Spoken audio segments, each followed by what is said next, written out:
The Lions are headed out to Minnesota to take on the Vikings.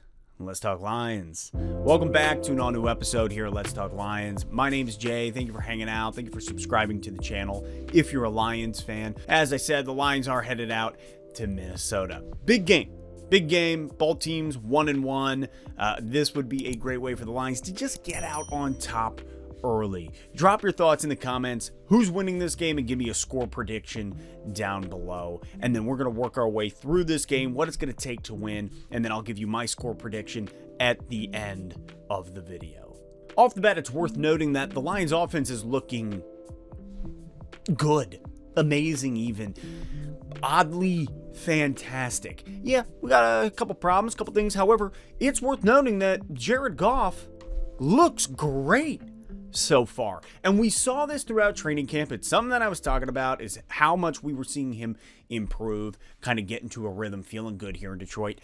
And it's a reality here. It's a reality. I mean, you look at his stats in 2 games so far. He's put up 471 yards. That's a 57% completion percentage, 6 TDs, 1 interception, and a rating of about 100.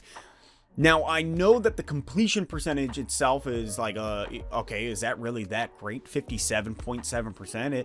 No, that could be better. However, I don't put that blame on Goff. If you watched the first game against Philly, then you saw half of our wide receivers drop half the balls that were thrown to them. It was bad. And those were balls that were in the breadbasket. Those were passes from Goff that should have been caught, period. And so, yeah, that 57% completion percentage isn't like, it's not great, but I do not put the blame on him. I look at our wide receiver core and say, hey, you guys dropped a lot of stuff that you should have caught. So I don't put that on him. 6 TDs here early, and the 1 pick was a route run incorrectly by Hawk. So all in all, Goff looking good. You look at him last week against Washington. He's been great in the pocket. He's been great under pressure and rolling out. He rolled out to the right side, threw that ball to St. Brown while he got popped, literally just Mack truck hit by 2 D linemen on opposite sides of him, threw it high enough for St. Brown to just jump up and get it. Granted, the DB against St. Brown, I don't know what he was doing. As a whole, still look good. Goff looks great. The Lions have him under contract for the next 3 years, including this year, and I'm happy about that. As I was saying when we first got him, I think that Goff is going to be a guy here in Detroit, could be the guy. I believe he gets us our first playoff win in 30 some odd years. Yeah, bold statements this morning. Deal with it. So the first key element to a W this week against Minnesota is Goff to continue looking as good as he has been.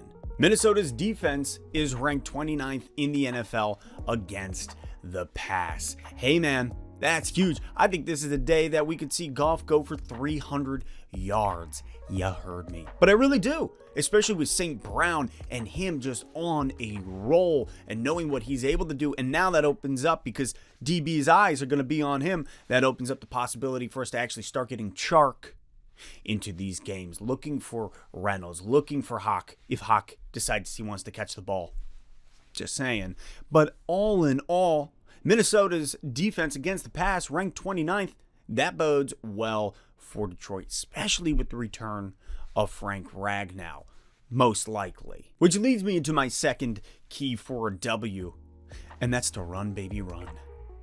Listen, man, the Lions' rush offense is ranked 3rd in the NFL. 3rd in the NFL rushing offense here in Detroit. When was the last time we've ever said that? Have we ever said that? And I know we're only 2 weeks in. For all of you that are getting ready to get in the comment section and be like, we're only 2. Yeah, you're right. We're only 2 weeks in. Doesn't matter. I still think it's something to be pretty hyped about, because if you're watching the way that Swift is running the ball, if you're watching the way that we're using Williams for those short yard gains, or Craig Reynolds, then you're seeing something different here in Detroit. You're seeing, man, we got a guy in Swifty. Our rush offense being ranked 3rd in the NFL is huge. And it's worth noting that Minnesota's rush defense isn't great. They're currently ranked 24th in the NFL stopping the run. So let's continue to push the ball on the ground. Our offense is going to have a day. I really think we are going to look good. I think this game, though, is going to be a bloodbath. between both teams, both offenses. Mostly because both defenses are just not great at the moment.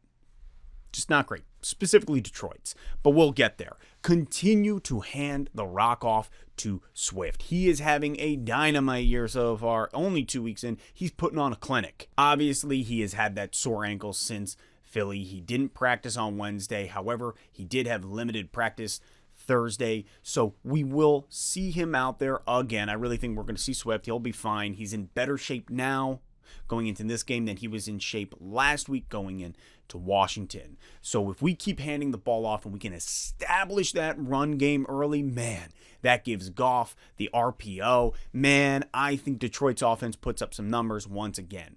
2 weeks in a row, 35 plus points. Come on. Now, none of this happens, though, without the trenches. None of this happens without the O-line, and that has been key to our run game, pass game, obviously, but let's look at it specifically in regards to the run. We had 3 out of 5 guys out last week, 3 out of 5 of our starters.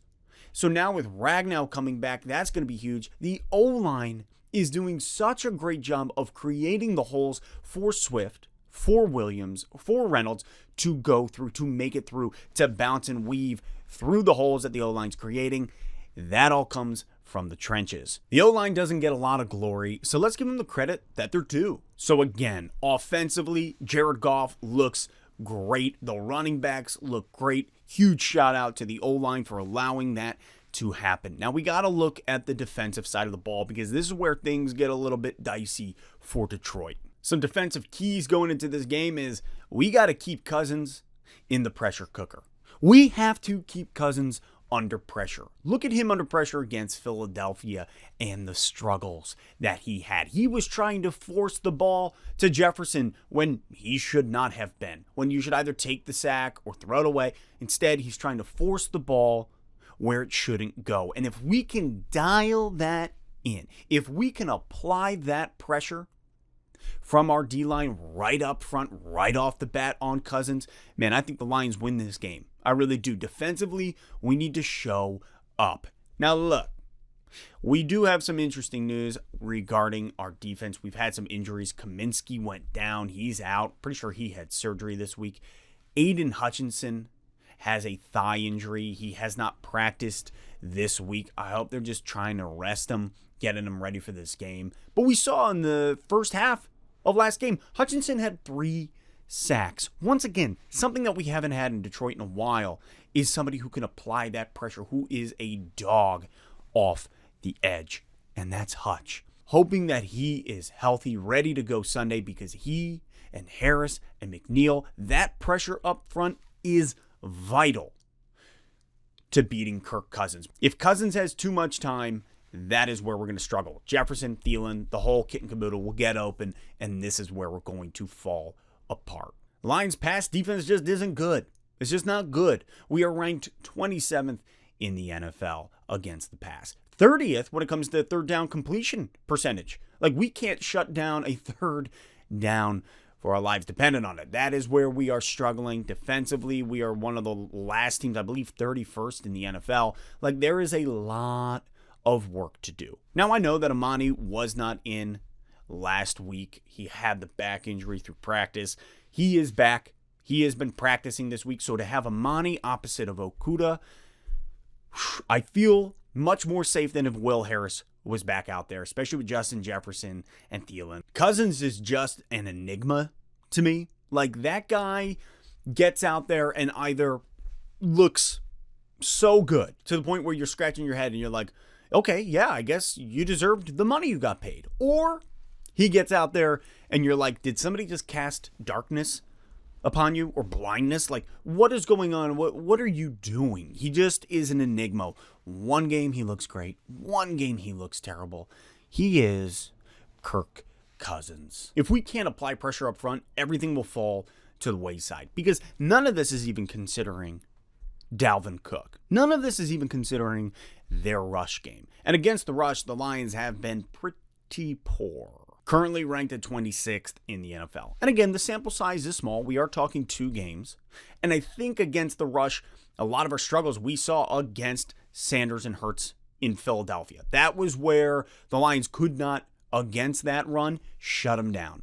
Washington was a different story. We were great at shutting down the run. But again, we should have been. It was Washington.